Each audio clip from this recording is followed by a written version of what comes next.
శ్రీమతి యశస్విని.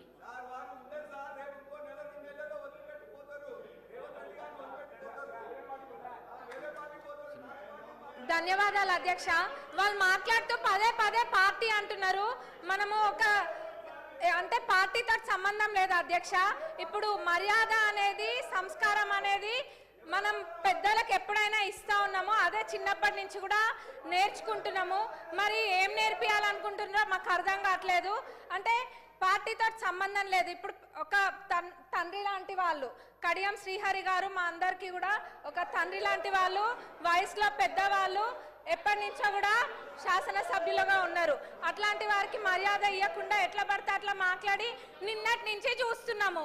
అది డిమాండ్ల మీద మాట్లాడుతుంటే, చర్చ జరుగుతుంటే, కొత్తగా సబ్జెక్ట్ ఏమైనా నేర్చుకుందామని ఇంట్రెస్టింగ్గా విందాం అనుకుంటే నూతన సభ్యులం ఎంతో మంది ఉన్నాం. సభా సమయాన్ని కూడా వృధా చేస్తున్నారు. ఎంక్వైరీ అన్నారు, పర్సనల్గా టార్గెట్ చేసి మంత్రి గారిని మాట్లాడుతున్నారు. వాళ్ళకి ఏదైనా వేరే అజెండా ఉంటే బయట చూసుకోవాలి.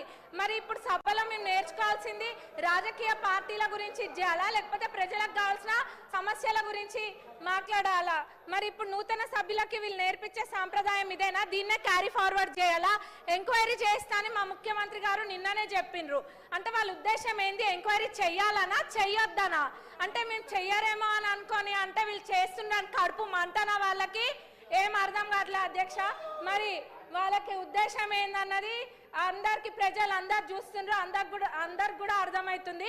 గత 10 సంవత్సరాలలో ఏమేమైతే జరిగినాయో వాటిపైన కూడా ఎంక్వైరీ చేయాలి. ఎందుకంటే ప్రజల సొమ్మును లూటీ చేసింది ఎవరు అన్నది అందరికీ తెలియాలి. ప్రజలందరూ కూడా కోరుకుంటున్నారు. మరి దౌర్జన్య పాలన వాళ్ళదైతే ప్రజాపాలన ఈ ప్రభుత్వం చేస్తుంది. అంత ఫెయిర్గా నిన్న మా ముఖ్యమంత్రి గారు చెప్పిండ్రు ఎంక్వైరీ చేస్తాని. మరి ఎందుకు ఇట్లా సమయం వృధా చేస్తుండ్రు? అంటే ఎవరి గురించి చర్చలు జరగద్దా? వాళ్ళ పార్టీ గురించి ఒక్కదాని గురించి చర్చ జరగాల?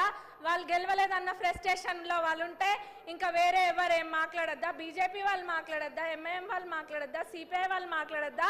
మేము అసలు విని ఏమైనా మాట్లాడదాం అనుకుంటే కొద్ది గొప్ప ఇంత కొంత నేర్చుకుంటే ఆ ఉన్నదంతా కూడా ఎగరగొట్టేటట్టున్నారు వాళ్ళు. నూతన సభ్యులకైతే మొత్తం ఇదిగా ఉంది.